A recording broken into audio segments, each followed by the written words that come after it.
What you want, when you want it, where you want it. This is The Mesh. This podcast is sponsored by Jackson Creative, a custom communication agency located in downtown Hickory, specializing in online content creation. To learn more, visit thejacksoncreative.com. Jackson Creative, we tell your story.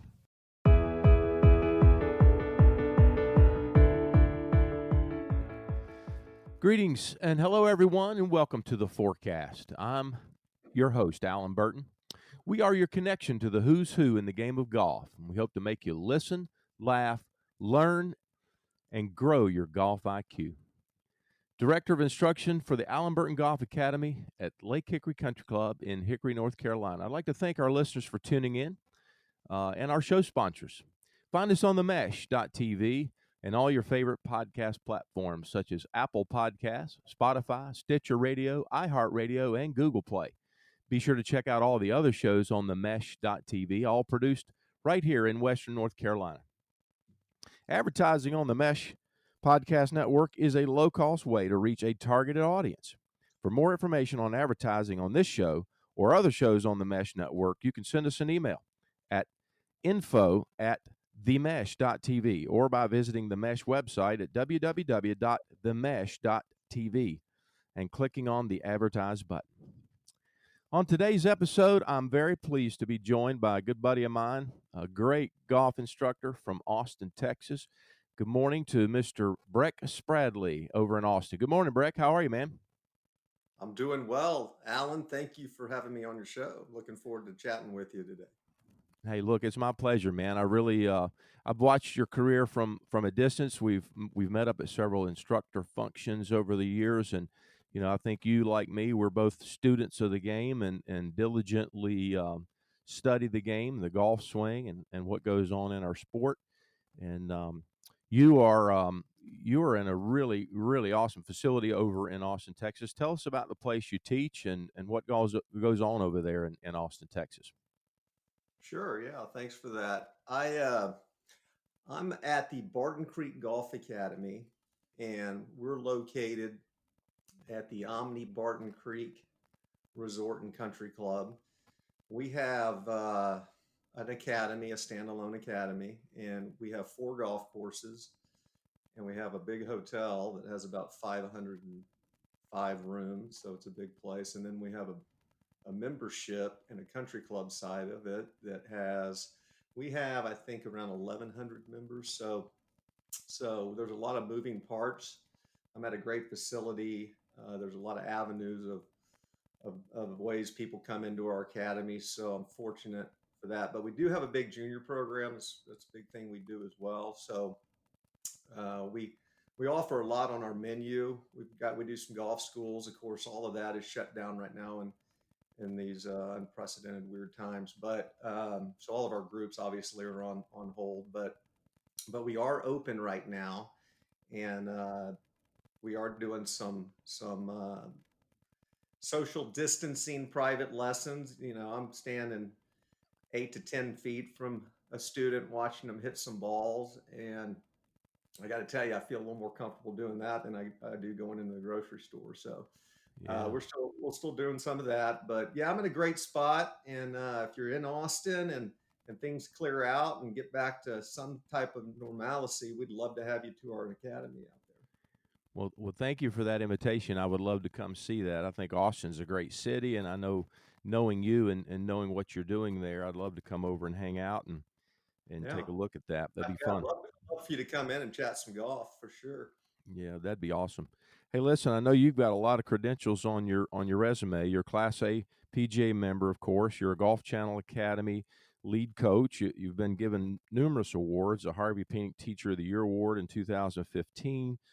You're named best in the state by Golf Digest since about 2013 all the way up to the current year. And, you know, all the things that you've accomplished over there, you've been very fortunate apparently to spend some time not only teaching and doing great golf instruction, but you've witnessed some great golf instruction in your career. Why don't you tell us a little bit about how you got to where you are and who's inspired you and who's brought you there and who have you learned from along the way?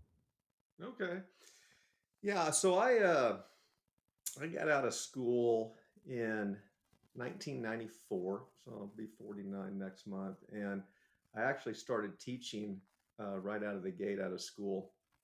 Uh, and so I moved to Dallas. I went to a school called Abilene Christian. It was a D2 school at the time. It's actually D1 now, but we had a good team. We actually won the national championship in 1993.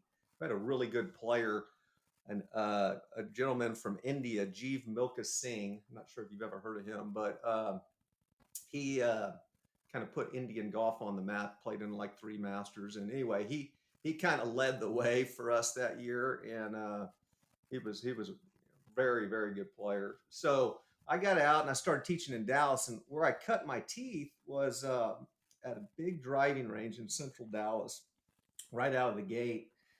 And we had 9 teachers at this driving range, kind of in central Dallas.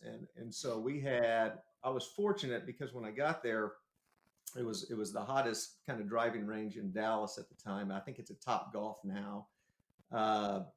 But we had a couple John Jacobs teachers there that had been, obviously were much older than I was at the time. And so I learned from them. We had somebody who was teaching natural golf, which was kind of the Mo Norman method that was just coming on the scene. I had a couple guys there that used to work for Hank Haney. Then a lady who played on the tour, who was a really good teacher, Sandra Haney. She was teaching out there.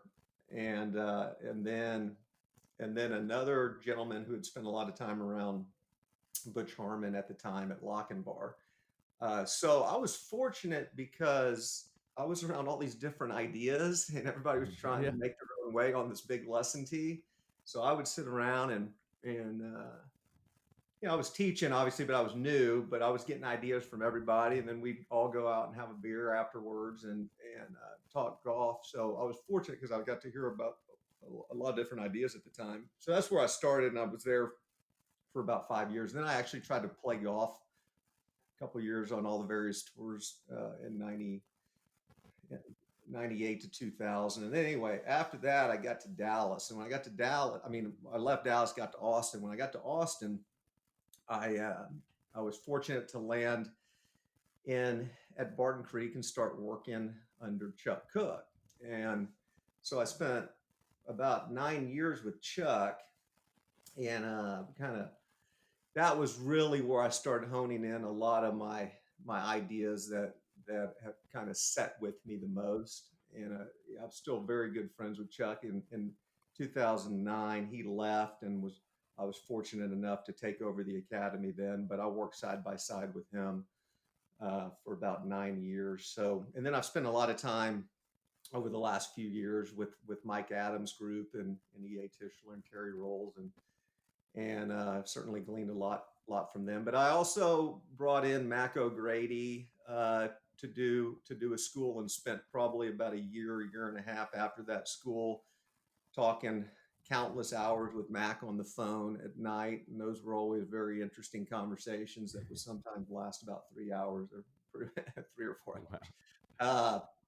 So spent a lot of time, got a lot of ideas from Mac. He helped, he's helped quite a bit. And I spent some time with Ben Doyle when I was working with Chuck. We would go out and see Ben. Ben is no longer with us, but he was a golfing machine guy. So Chuck was a golfing machine guy and still is. Certainly Chuck has evolved and is always researching. But I'd say a lot of my background kind of came from the golfing machine idea, which a lot of teachers I know have. So that's kind of where I've come from, and still learning like you.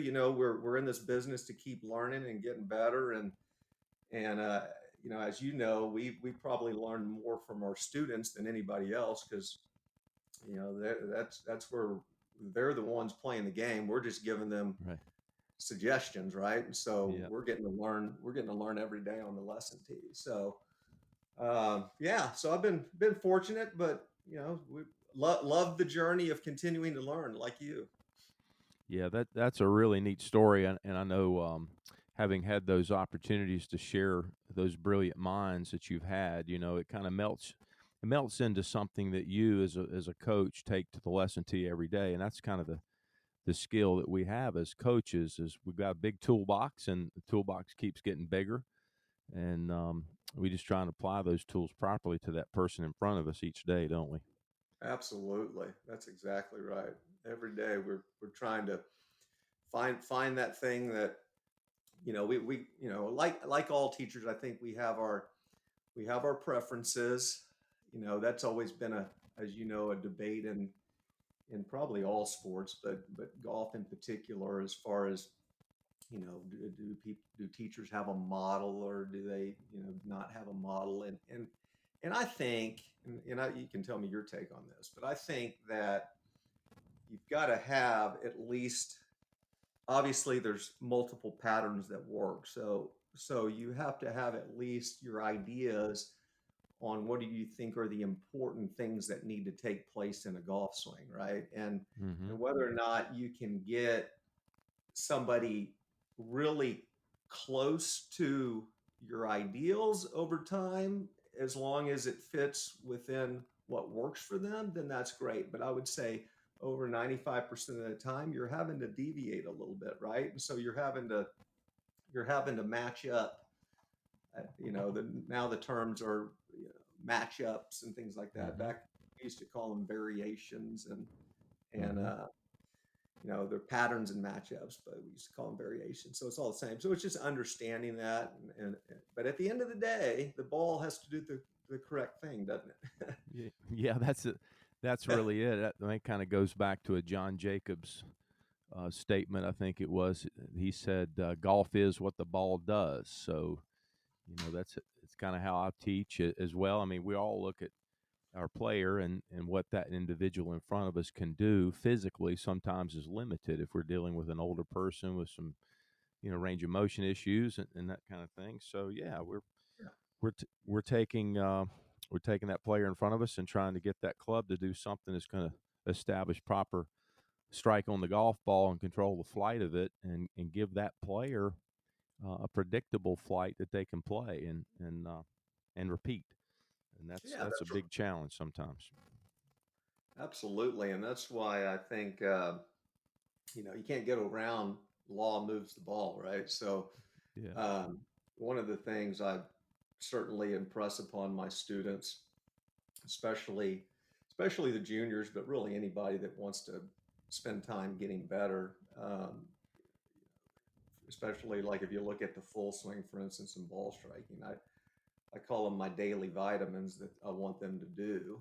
And obviously, as they progress as a player and get better and better, then I still think they need to take the vitamins. They might not need to OD on the vitamins as much, but so there's certain drills, swing builder drills, I call them, that I want them to do quite regularly to make sure that their ball striking is kind of in order with so they never get too far off, right? So I kind of have them do these things quite regularly. For instance, if we broke it down into 3 steps, like an impact drill, right? So that's the first building block, kind of, I call it the meat of the swing. And so I have players set up in the impact position, and I really define it for them early on if they don't, because that you don't know unless you know, right? So that's right. Here's an impact, and obviously there's not one impact for everybody, but if you take a snapshot of that picture of impact, it's not that different with a lot of your great players. You're going to find some outliers that are, maybe Colin Montgomery's not going to look like DJ. You're going to find some outliers. But if you took it holistically and you said, here's some impact alignments that you could hang your hat on, this is what we'll call an impact drill, right? Your hips are going to be 45 degrees open at impact, roughly. Your torso is going to be 25 or 30. Your shoulders are going to be a little open to square based on what ball flight, because your shoulder complex has extra range of motion of 20 to 30 degrees. So you'll see players with their shoulders that look square hitting a draw, but that mid back is not square, it's open. So, And then where's the weight? Get your weight left, get into the impact of the little Y. So I define this position for them, and I have them hit shots head behind the ball, slightly ball off the left side of the face. And I go back to hip high, and I want them to hit these basic long chip shots where they're posting up around the left leg, turning the corner with the pivot, hip high to hip high, basically set at impact, and thumping the ball first, ground, divot.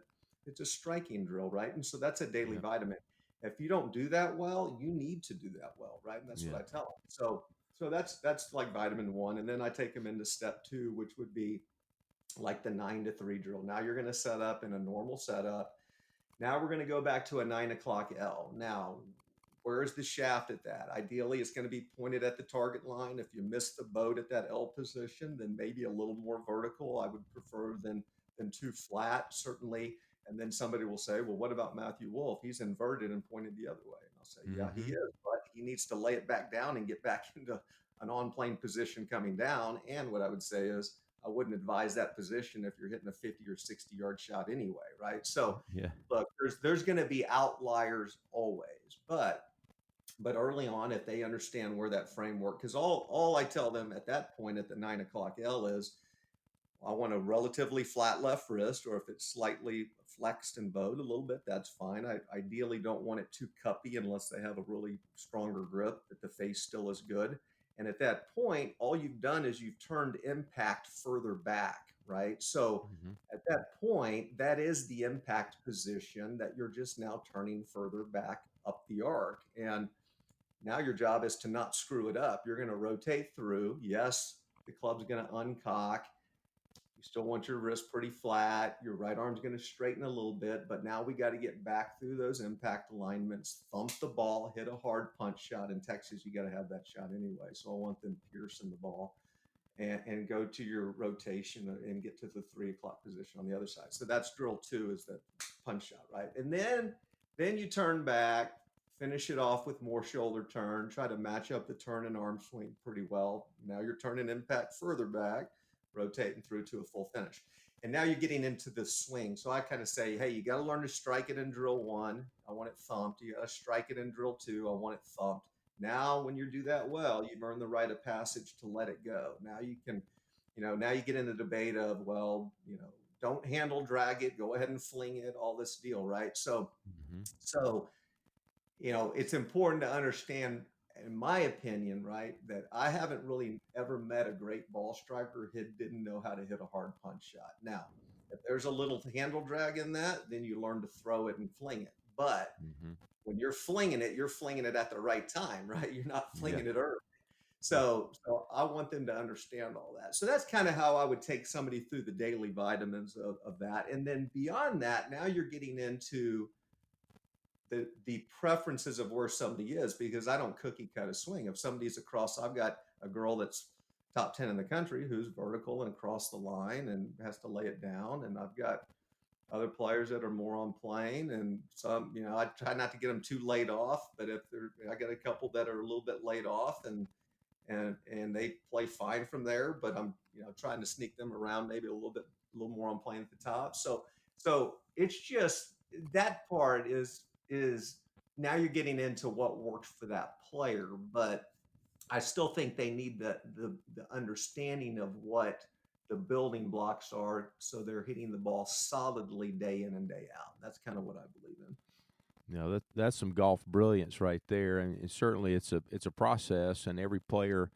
that learns those vitamins, as you refer to them, they learned it pretty much like, hopefully they learned the English language. I mean, we start out with the alphabet, we take those letters, we make some small words, we take those words, we make sentences, and eventually we're writing a term paper, but that the student comes to us a lot of times and they want to write the term paper and they hadn't even memorized the alphabet yet. So you've taken them from step 1 to step 3, and you've built some good foundations there for a golfer to become a good ball striker with that. That's great. That's what I like to see.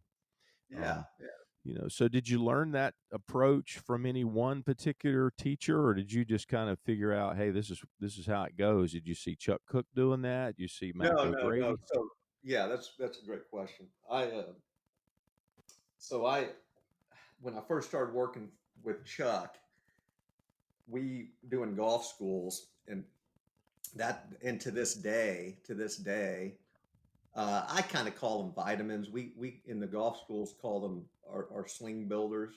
Mm-hmm. So the way we label them is chip, punch, turn. Okay, and that was his slang for it. So yeah, like I said, like Chuck has been probably my biggest influence. Now, when it comes to teaching, as you know, now we're having to deviate. You know, if I give 8 lessons, they're all different, right? I mean, Right. like I'm not trying to put somebody in one pattern per se. I've got my preferences, but what I will say is, you know, you need to be able to do these drills well. Now, if you have a slight variation with somebody has a side under grip with the right hand, or you know, so there's matchups that have to go with all of this stuff, right? Right. But they're not just drills. They're shots that you would play. Now, you might not set up in the impact position if you're trying to hit a low punch under a tree, but you're going to set up pretty close to it. You're just going to turn more into impact. So yeah, so this was what Chuck had really instilled in me about 20 years ago, that I have kind of, you know, just kept going with, because you know, it's like anything. You go to these things, right? And I know you well, and we see each other and all this stuff, and all this information that you go to, you know, all the research with all the PhDs now. It's all great, but you got to be careful trying to guinea pig, right? Yep. Too many people in new concepts that haven't been time tested within your own program and belief, right? Yep. So what I have found is that like ground force and all the new stuff, it's all great. I mean, I love it, and all this stuff's important because, like you said, I mean, I'm talking about building the foundation. Now, once that foundation is built, now it's okay. How do we apply more horsepower to this, right? Sure. How do we turn it into a very reliable car, into maybe a potential Ferrari type car? That's their goal, and you know, their body can handle it and all of that stuff, right? But yeah, the building block stuff is certainly from my Chuck Cook days, and man, I think it's just a good system that I really strongly believe in. There's not one way to teach, as you know. There's a jillion ways to teach. It's just what I believe in, and I kind of keep them going through. And what's interesting is, you know, you've been teaching a long time, is there's times where you'll maybe go through some stuff and go, you know, well, let's maybe, you know, I always try to try stuff myself before I ever go somewhere with it with somebody. But when you really find something that works, you'll tend to gravitate back towards it anyway, right? So Yeah. And then once you know, once those vitamins are in place, then now you're having to teach. Now you're having to teach everybody differently. But yeah, in our golf schools to this day, when I do golf schools, that first full swing class is, all right, here's the impact drill. Let's take a snapshot of it. We'll put it even on video. Here's where you are.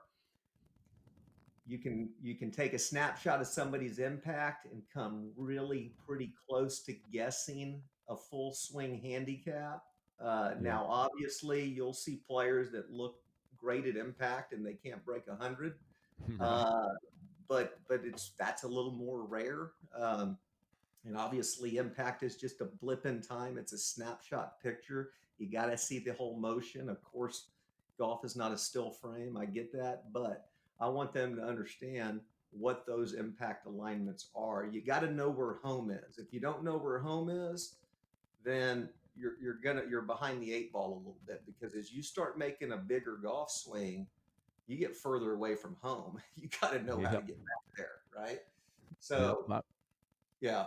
So yeah, I think it's interesting. You know, you're on the lesson tee with a new golfer, and maybe it's your first lesson with that new golfer, and they're a high handicapper or mid to high handicapper, and you ask them, hey, I want to see what your impact position looks like in your mind. Just get into your impact position, and then you see that the deer in the headlights, kind of glaze on their face. They really don't know oftentimes what you mean by impact. They can't create a positional element that even resembles a good impact because they think it's similar to a dress a lot of the times. I guess it's just their concept is not clear on what impact is and where the body's going to need to be, where the club needs to be.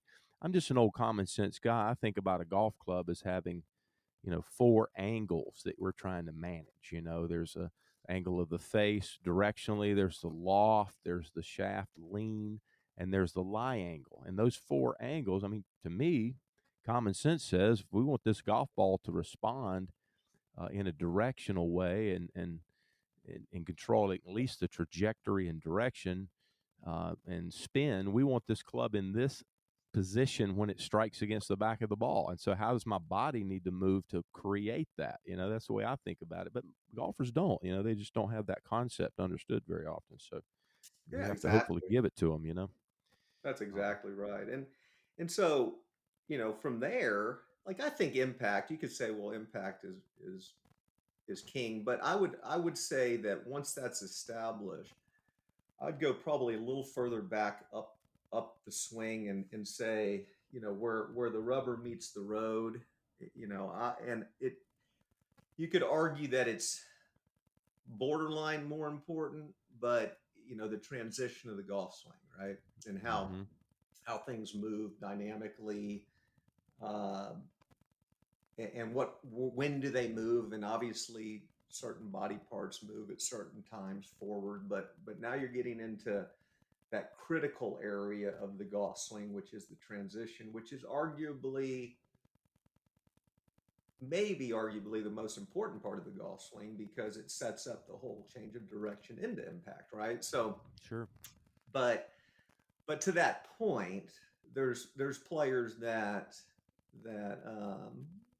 transition okay, decently, and don't quite then understand how the body then continues to it's all happening in a flash, obviously, but moving through to get to a good impact position. But you take an older gentleman or lady that's been a very low handicapper in their early years, and as they get into their old and golden years, let's say they're in their mid to upper 70s or even older in their 80s, and they still know how to strike the ball out of the middle of the face and know how to squash it and cover it well and hit down on it. They maybe don't have their extensions of their body or they're not posting up like they used to or any of the speed or obviously or any of that, but they still understand how to thump the ball and where those impact alignments are, right? So Mm-hmm.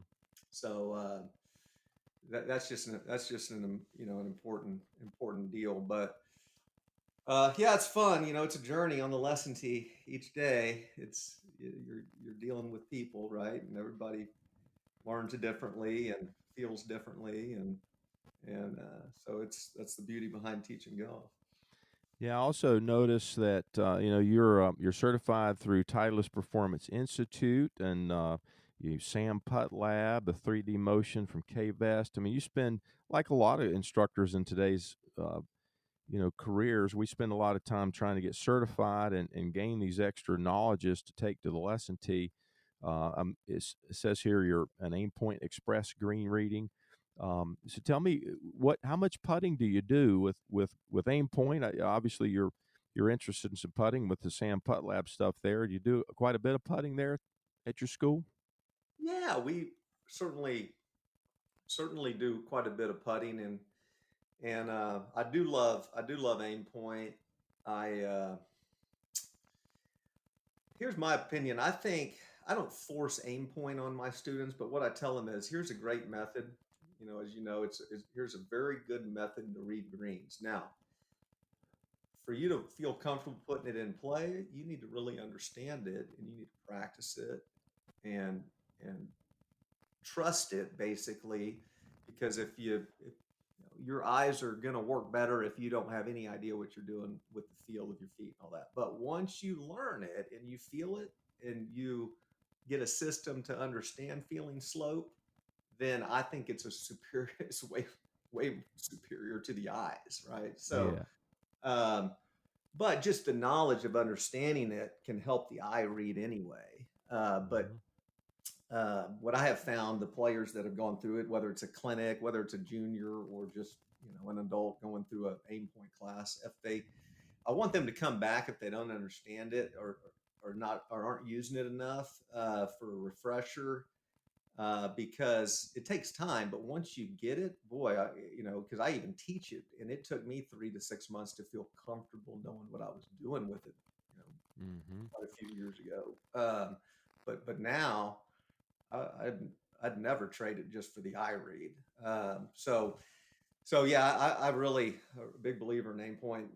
With Sam Putt Lab, I think it's great to look under the hood. I try not to show all the data to a lot of my competitive players. I might pull up a couple things that I think we want to look at that are important, but it's a great measurement tool, like all of it, like TrackMan, like KVest. They're measurement tools, so that they're not teaching tools. You have to teach, but when you can find maybe that white elephant that's in the room that you say, hey, this one thing right here is gonna trickle down and help pretty much everything we need, then that's a great thing, because that when you can really see under the hood like that, it's hard to catch a lot of that with your eyes. Video can obviously get some of it, but when you're looking at speed and rhythm rate and acceleration numbers and stuff like that, boy, you need Mhm. that measurement tool.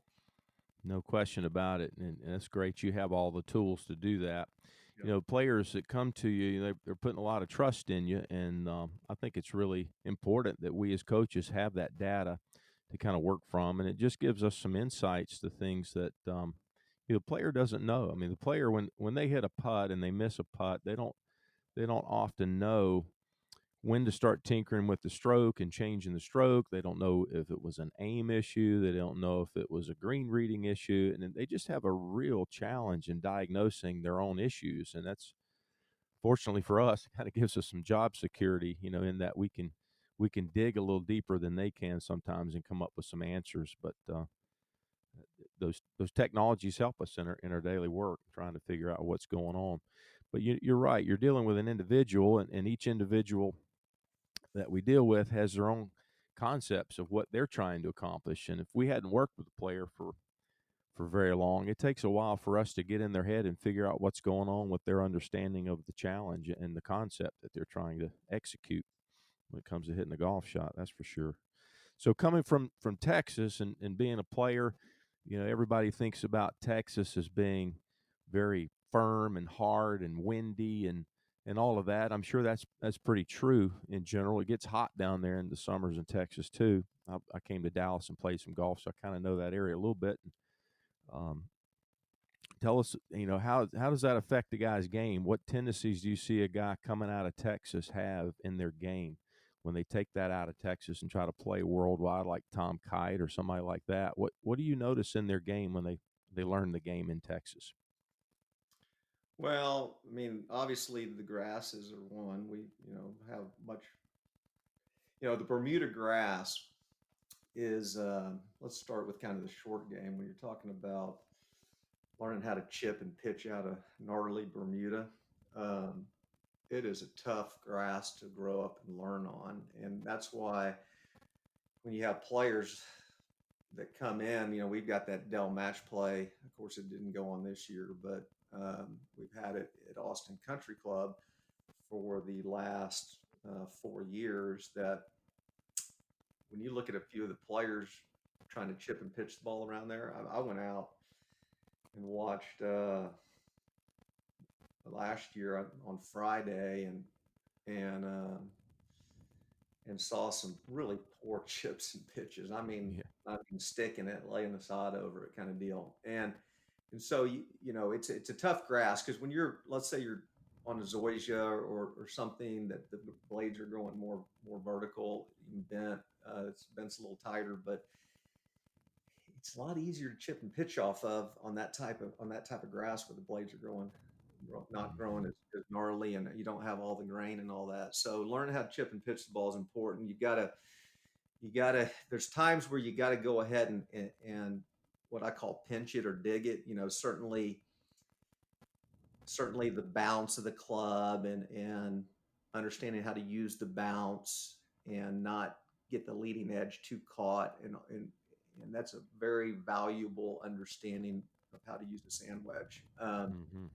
But there's certain lies where you have to buckle up and just go, I'm going to lean the shaft and I'm going to hit down on this golf shot. Right. And if you miss it a little bit, you pay the price, but that bounce won't slide through some of this stuff. Right. So, so understanding that, I watched, I think it was 2 or 3 years ago, maybe 3 years ago, when Rory was playing Jason Day in a match at a whole Austin Country Club, and they had a very similar pitch shot they both drove it over the back of this short par 4. It was kind of this risk reward par 4. And Jason Day, he's certainly more kind of single lever, kind of stricker-ish, not much hinge. And Rory's got a little more hinge and kind of has to unload it more. But they had this little uphill into the grain pitch shot, and Rory got a little hingy and got a little leading edge stick and kind of missed the ball first, and the ball went about 3 feet. And he had to chip it again, and Jason Day had a little wider arc, and so you got to manage that angle of attack as well, and hit a beautiful pitch shot up there about 3 or 4 feet from the hole, and Rory had to chip it again. So obviously Rory has a great short game, but what I'm saying is it was different grass, and you've got to learn a little different concept or technique off that than you might from a different grass. So that's one thing. And then you deal with the wind in Texas, right? And I know it's windy in Florida, but we got a lot of wind. So understanding how to flight the ball and hold certain crosswinds is really important. I think besides the firm ground, playing in the wind, I think, is an attribute to becoming a pretty good ball striker, because you have to work and understand all the windows of trajectory. And if you can still learn to hit it high when you need it, that's important. I'd say a lot of players that grow up in the wind start getting the shaft to lean too much down the line at impact, and they need to understand how to move it up left sooner and unload it a little more to get things zeroed out a little bit, to learn to hit and stand the ball up higher with long irons and stuff like that. So the wind's really a key understanding in Texas too. So you got firm ground, you got wind, and you got Bermuda for the most part. So it can be fairly challenging at times. Yeah, I love to watch a player who can really play, in those conditions when the wind gets extreme. And for me, it's managing the trajectories and the spins. It's oftentimes the players going back into a stiff breeze, and these recreational golfers don't understand how to, take a lot more club and take some speed out of their swing to keep the spin off of the shot. That they're trying to hit it harder, fighting that wind, and the ball just spins like crazy, and the wind just amplifies the spin, and they lose control of their golf ball pretty quickly with that approach. It's a challenge, it's exact opposite, as they said over in Scotland. Swing easy when it's breezy, and you got to have to understand that spin has to be controlled and minimized when you're playing in windy conditions into the wind. You might want to spin it more when you're going downwind to keep the ball in the air. Right. But it's interesting understanding all those things, and players don't really understand it oftentimes. Yeah, ironically, Tom Watson, would he win 5 Opens, and he was a high ball hitter, but he knew how to take some speed off and kind of chip full swings, right? Mm-hmm. Yeah, I think we talk about the angle of attack, and that's an element of the short game, and certainly full swing as well. But in pitching and chipping, how oftentimes players choose to hit that steeper angle of attack with that leading edge, kind of in a digging position. And I think about that. You might play that shot, as you mentioned, off a hard pan in Texas, and you're driving that ball down under the wind, hit down on it, and kind of pinch it. But if you get in a situation like Spieth was in at Augusta on that soft terrain down there, short of 12 after he hit it in the water, and you play it back in your stance and you try to get steep and dig that, and you hit it a little heavy, then you pay the price, So it's managing that angle of attack and that leading edge and that bounce, as we call it, appropriately for the lie and the shot you're trying to play. That's the skill in the short game for sure. 100%.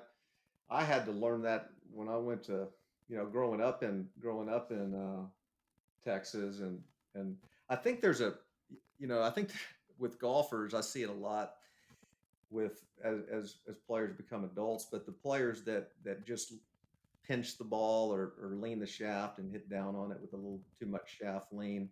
I think there's a shelf life of nerves on that. I think as you get older, one or two or three bad shots when you don't want them, that kind of stays with the mind, and then you get, that's where I think a lot of the short game, obviously short game issues and yips come from, is not understanding how to use the bounce. And I had to learn it as a player, because growing up as a kid, like probably most of us, I was taught early on, ball back, hands forward. Yep.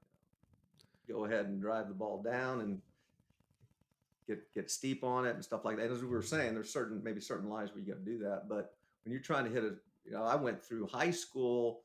I was pretty good short game. In college, I went out to Abilene, started getting some tight lies, but I needed to hit the soft shots a little bit more, and I didn't have that. I didn't have that understanding that I needed.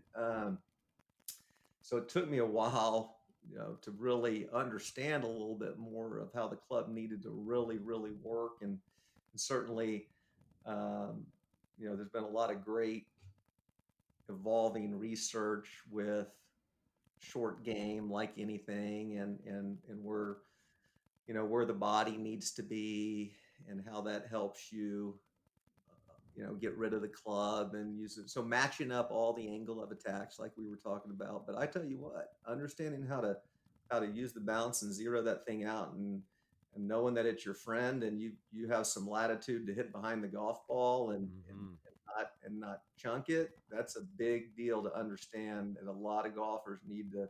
If they don't understand it, they need to run out to their local pro and figure that out, because that's a big deal.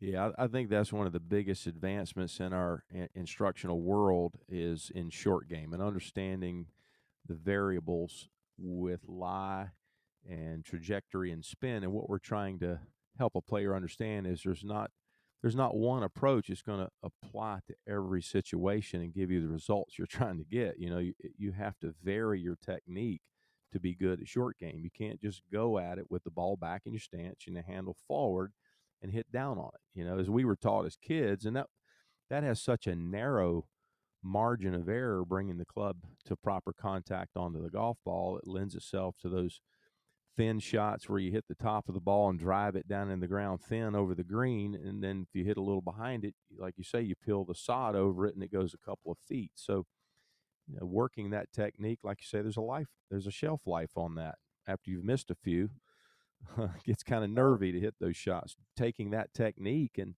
trying to apply it to every situation is just not a good approach. So you got to vary your technique and understand all those things. That's exactly right. And what do people mainly do when they hit a shot fat or belated? They move it more back, trying to hit the ball first, right? Right. So yeah, and I think we've all been through that. And when I really understood where some of my little mishits came from quite a few years ago, I'm talking, as I got out of college and started working and teaching and understand a little more about the short game and stuff like that, I was going about it all wrong.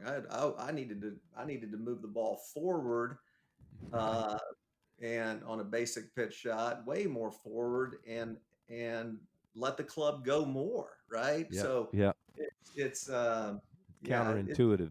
Counterintuitive, like all things in golf, right? Yep. basically.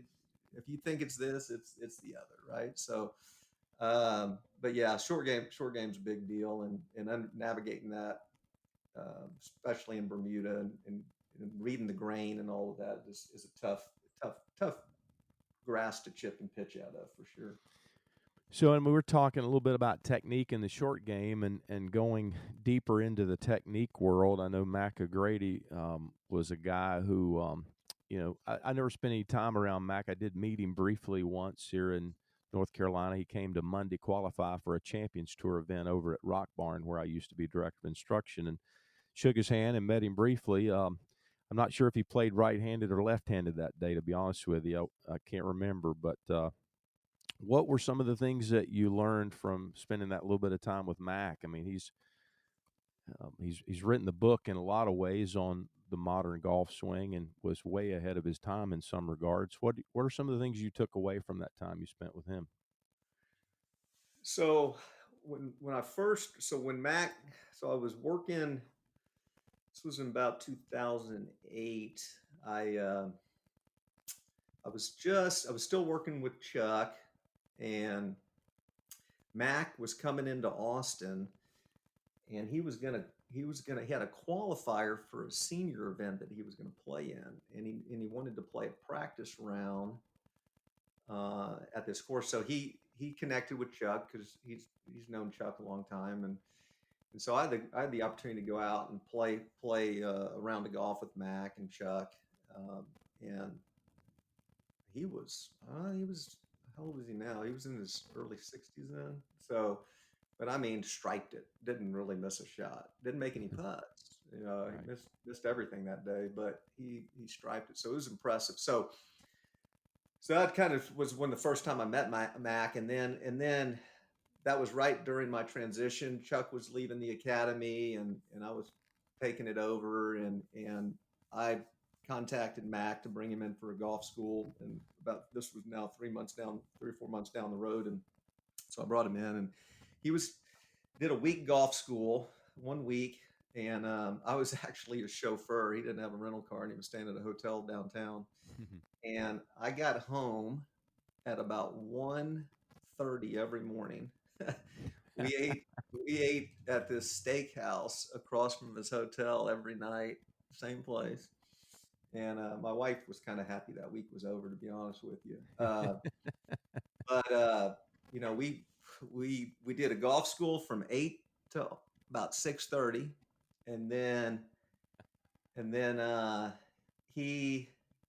gave him a ride to his hotel, and then I ran home real quick, and then anyway I got back, and we met across just right next door to his hotel at this steak restaurant every night, and so we talked golf. But anyway, so it was an interesting week, and what I would probably say with Mac, what I learned the most, I learned a lot about the eyes, a lot about neck tilts, and the importance of how all the alignments of the spine are at setup, and how to read that a little bit better with players, and understanding how that is going to influence a lot of the pivot stuff going on. And then obviously a lot of his ideas on the concentric arcs and how the body works. He's a big believer in the shoulders turning at right angles to the spine. Not a lot of, he was not a left side post. He was more center. I won't get into what he thought of stack and tilt. I won't go there. But that the stack and tilt pattern in his mind was his short iron draw pattern only, right? But so what was interesting is he could demonstrate, as you know, he can play right and left-handed, but he could demonstrate all patterns. So like if he was going to talk about Jack Nicklaus, or as he says, Nicklaus, Nicklaus, he could explain Jack's pattern, and then he would come up to you and say, "Is that right or wrong? Is that right or wrong?" And you go, "Well, it's right. That's right. It's right." it works for him. Or then he would explain, he explain somebody else's pattern. Is that right or wrong? Well, I guess it's right. Yeah, it works for him. Right. So, Right. so, so he understood matchups pretty well. But obviously his big deals were, which I'd kind of already gleaned because Chuck had spent quite a bit of time around Mac. But his big deals are he had a CP pattern, right, and he had a CF pattern, and understanding those patterns a little bit more, I think, was a big deal for me. I still, like with juniors, for instance, my CF pattern is a little bit different than I think what Mac really likes. In a CF, he just calls CF, meaning the club is slinging away from the body more, kind of more of a rightward throw, right, of the club, where CP is more of the handle working tight in around the arc to the body, right? So, understanding those patterns a little bit more, but I would say the neck tilts and the eyes, and then just understanding really what his concepts were with how the spine worked too. Like a lot of the tilting and the turning and extending that you could say was that brought to the masses through stack and tilt, as far as the vernacular and the terminology and all of that. That was language he was speaking already, right? So, Yeah. and understanding a little bit more of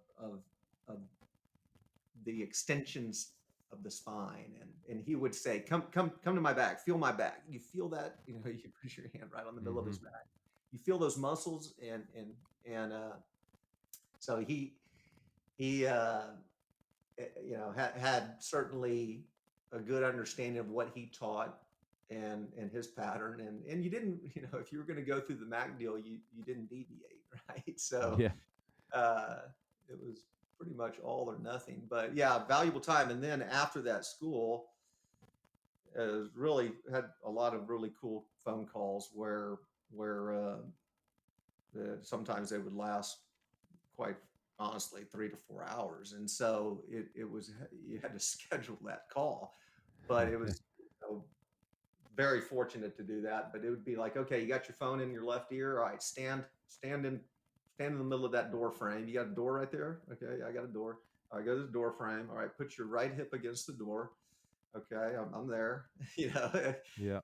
All right, now turn. Now turn. Now what's your right hip doing? It's moving slightly inside. That's right. You see that gapping? So Mm-hmm. a lot of understanding a little bit of the pivot. Now, whether or not you totally bought into 100% of that, right? I mean, I wouldn't say you forge your own way, right? So I wouldn't say I jumped in and started teaching the Morad pattern right away, but I certainly gleaned a lot from that, right?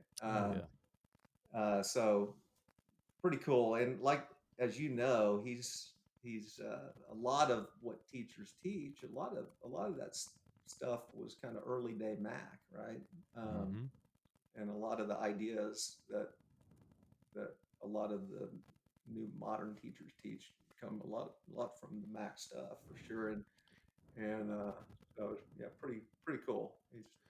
Yeah, it's always fascinated. It's always fascinated me about guys like Mac and I could name a few others, and don't necessarily mean anything negative in this regard, but these incredible ball strikers and their incredible knowledge of movements of the body and how ahead of his time he really was. As a player, what do you think would have helped him be a better putter? I mean, it's fascinating to me that a guy can know so much about the body and know so much about full swing and how things move, and they just aren't incredible at putting. What skills do you think he needed or didn't have, or what would have helped him as a coach? You say, hey, Mac, I want to help you learn to putt. If you learn to do this better, you'd win on tour, What do you think you would have done to help him there?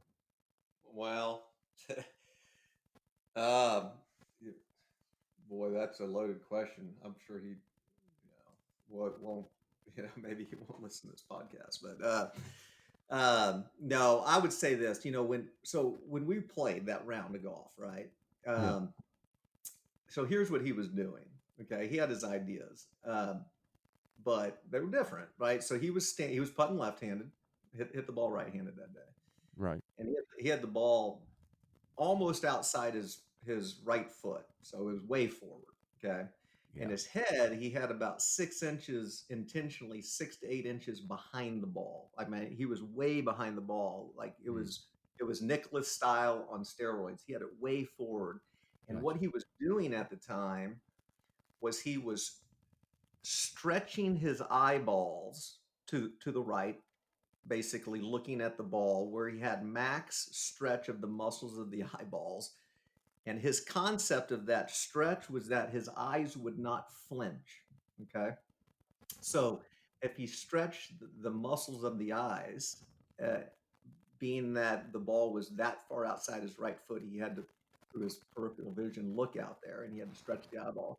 And he felt like that stabilized the eye. So he was obviously going through a period where he felt like his eyes were bouncing too much, and he felt like that was where a lot of flinchy yips come from, right? So Mm. Wow. so that was his, I mean, he did a lot of research with different people. Now, he never published any of his stuff. So to answer your question, it you know, I could probably answer that question with 99.9999999% of people, and he might be the one that would be a deeper conversation with, right?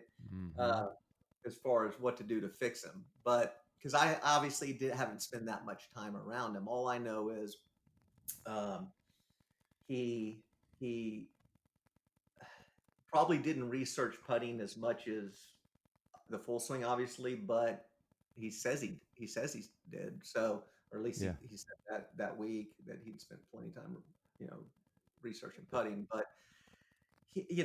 I probably would have tried to get all the technical aspect out of Mac with putting. If he was just a Mm-hmm. blank slate, I didn't know Mac, and this is what he was going through, then you got to get people back to that kid level of putting. I mean, how well did we generally all putt as a kid, right? Mm-hmm. Most of us putted pretty well when we weren't thinking that much, right?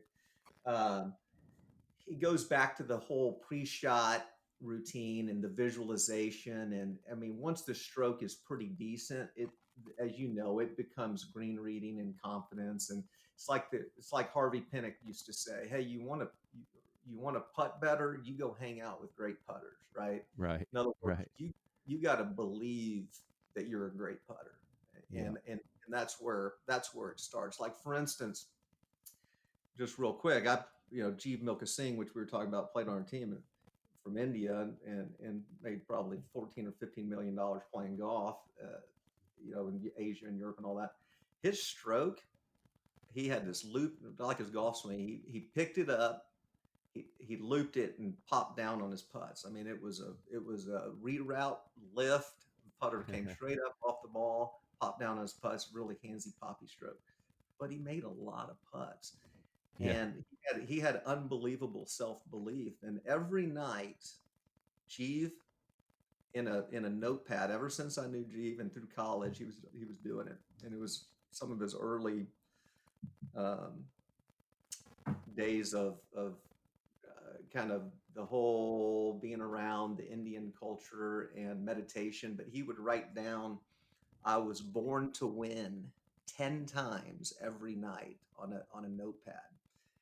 And I don't Wow. care where we were, if we were at a tournament or if we were, like, one year we came to actually Corpus, where I'm from, the whole team, spring break. We went out, did the stupid college kid stuff, and came in at 1 or 2 at night. And he brought that notepad out and wrote 10 times. So it was religious that he did it every night, right? So he had this unbelievable self belief in himself, and he ended up, he wasn't a world champion major player, but he took a game and made a lot of money playing golf. And so I think that's where it would start, right? You've got to get in, you got to peel back all the layers with somebody who's really struggling with putting, and you got to start from the basics of saying you got to believe you're a great putter, and you got to go through all that visualization, and you got to get way more right brain, and that's a problem, right? Because when you start, Mac is very left brained, and left brained,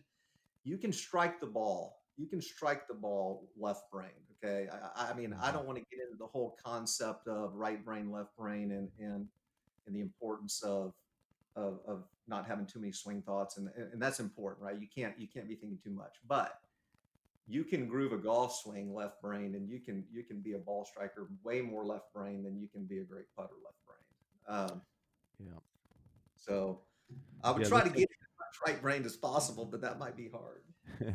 It's interesting. I mean, everybody's different, and just the way he approached his putting, it seems so unorthodox. And when you watch his golf swing, you think perfection in orthodox. I mean, there's just so backwards That's from right. each other. You know, it's interesting. Isn't it? But did you ever spend any time around the Burks, Jackie Burke there in Texas? You ever get to see him or spend any time with him? I didn't get to spend it, but boy, a lot of stories with the Burks. Oh yeah. Stories. I grew up playing some junior golf with Robin Burke, who was my age, and she was part of the Burke family. So that was unbelievable. Kind of like the Harmon family, right? Right. Those two families, boy, you talk about golf families and golf instruction families, pretty incredible. Yeah, my favorite story was Jim McLean told me that Mr. Burke had given him a lesson about his driver. He was headed to Augusta or something one year as an amateur. I think he got to play as an amateur, might have been a pro. I'm not really clear on that, but he wasn't driving the ball very accurately. And he said, Mr. Burke said, I want you to go down to the coast in Corpus Christi, and I want you to hit this bucket of balls in the ocean with your driver. And he said he did. He hit it better than he's ever hit it. He said, well, how'd you hit it? He said, I hit it great. He said, well, good. That's how I want you to hit it. And he said he drove it great when he went to Augusta, but it was just freed him up, to swing. You weren't going to miss the ocean, for goodness sakes. He had been steering it and was tight and guiding it and all this other stuff. And he said it was his lesson, hit this bucket of balls in the ocean, see how you do. Yeah. Well, that's kind of like, that sounds like a Harvey Pinnock, because you had these great teachers that were so ahead of their time with how they approached people, right? And understanding the human, and just really, really, really impressive with how they would take players and get them to perform well with I know they certainly understood the golf swing quite a bit, but just the human element along with understanding mechanics, pretty impressive. But yeah, he's still at in Champions, in Houston, and I think that Jimmy Burke's probably 90 something now. And Yeah.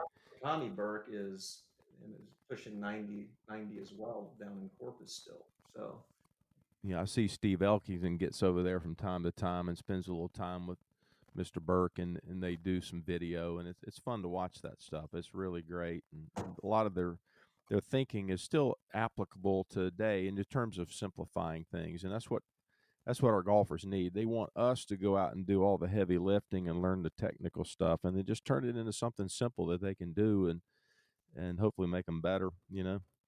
So that's a great part of where you're at. You've got so many great golf instructors, but you've been very successful yourself and become a great instructor from spending time with people and being smart and learning. So golfers are in good hands if they come see you, Brech. I'm really excited for you, man. Keep doing what you're doing. I'm gonna fire some rapid questions as we wrap up today. Just little fun questions about your golf, and I call them the forecast questions. So, how many hole-in-ones you had as a golfer in your career? I've had 5. Holy cow! How many double eagles? I've had 1 double eagle. That's great too. And lowest 18-hole score in competition? Competition is 65. That's great. How about your favorite golf course that you've played? I got to go with Cypress Point there. That's a good one. That's a good one. How about your favorite golf course that you haven't played that you'd like to play? I want to play Augusta. I've been there, Yeah. but I'd love to play it. So since you've been there, what's your favorite Masters sandwich? Oh, I'm going to go with pimento. Yeah. I've got to go with the pimento. Yeah. Speaking of the Masters, what do you think's going to happen this November if they get to play it? How's the golf course going to be in November? Well, boy, that's a good question. I would think they're pretty good. The Green Jacket gentlemen are pretty good at having that golf course in pretty excellent shape. So I think it's going to be. I think it's going to the course setup will probably be pretty similar to my guess, but it's going to be interesting having two Masters within 5 months of each other. Yeah. That's great for the golf viewers. Boy, you get a lot of stuff packed in quickly, but it'll definitely be different for sure. Yeah, if it comes off the way things are scheduled, it's going to be a jam-packed season, at the end, and just everything week to week. It's just going to be like 6 majors in a very small amount of time, for sure. Yeah. So what's the best perk in your current job? The best perk in my current job. Well, that's a good question. I would say if we're just talking perk, of course, in the golf business, having the great relationships with all the fantastic manufacturers, with clubs, and I've got a great relationship with Callaway, and I've got a great relationship with Nike on the clothing and apparel side. So I would say just those relationships, great perk to have, and there's certainly wonderful people that are working for those companies. So that's certainly probably a great perk. Yeah, and your best advice for all these young coaches out there that want to get into the teaching of golf and progress their careers, what's your best advice for them getting into it? I would say keep an open mind and go out, and most teaching pros are very receptive to having young teachers come out, and I know I've got a bunch that come out and watch me teach and shadow, and I welcome that. There might be some rare times that I might want them to hold off on doing that, but that would be very rare. I would say 95% of the time I'm very open to that, and so I think the more you can go out and watch and learn from others. I mean, I like spending time with Mac and a lot of time with Chuck and Ben Doyle and spend some time obviously with Mike Adams and been around Mike Bender some. I mean, all these ideas, right? And teachers, you glean from all of it. I mean, there's times where I might take a component I've learned from one and understand that pattern kind of works well for this person and stuff like that. So don't get so narrow-minded that you think your way is the highway, because there's a reason why teachers have had success with players. Right now, the more you can go out and learn, as you know, and keep learning, that's why we do what we do. So that's what I would tell most is go out and watch as many teachers as you can watch teach golf, and you're going to learn something. That's great advice. I tell you what, my friend, you're on the road to stardom, and you're there. So anybody in the Texas area, man, drive across the state, drive across the country, and spend time with Brech Spradley, and you're going to get better as a golfer and probably better as a person for it, man. I've enjoyed our chat today, Brech. You're tell everybody how to get in touch with you on social media and say hello. Okay. Yeah, thank you, Alan. Thanks for having me on. I enjoyed it. So I'm at the Barton Creek Golf Academy. That website's bartoncreekgolfacademy.com. On social media, on Instagram, the Brech Spradley Golf. And I'd love to have you come out if you're in Texas. And I know we're not traveling much right now, but hopefully soon that'll happen. And we'd love to have you come in and visit the academy for little golf swing stuff or whatever you want to work on. So thanks for having me on. I enjoyed it. Hey, Brech, it's been my pleasure, and I look forward to seeing you soon, buddy. All the best to you and your family and all those girls in your family. I know, I think I heard you have four young ladies in your family besides your wife, so you're outnumbered over there, it sounds like. I'm outnumbered. I've got quadruplet girls that are 17 right now. So 17. Wow. there's a lot of I wouldn't call it drama, but yeah, there's some drama going on in my household at times. But no, we're super blessed times 4, and I wouldn't trade it obviously for the world. But yeah, 4 17-year-old girls, so they're going to be going through their junior year, obviously doing everything from home right now. They close the schools, but they'll be seniors next year, and then it'll be college time. So there's a lot going on. Well, work hard, my friend. With 4 to put into college, I'm sure they're helping you with their academics and athletics, so maybe there'll be some scholarships to ease the pain a little bit. But, yeah, all the best to you, my friend, and stay safe over there in Texas.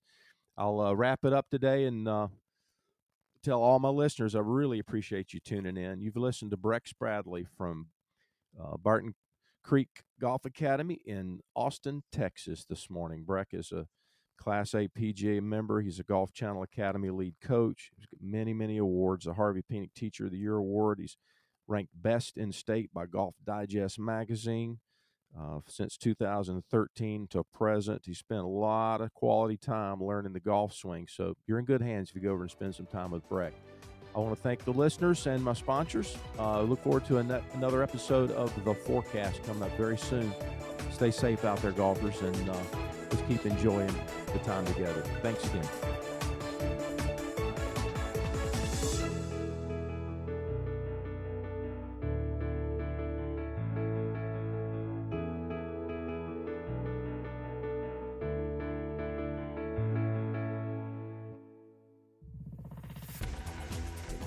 You've been listening to The Mesh, an online media network of shows and programs ranging from business to arts, sports to entertainment, music to community.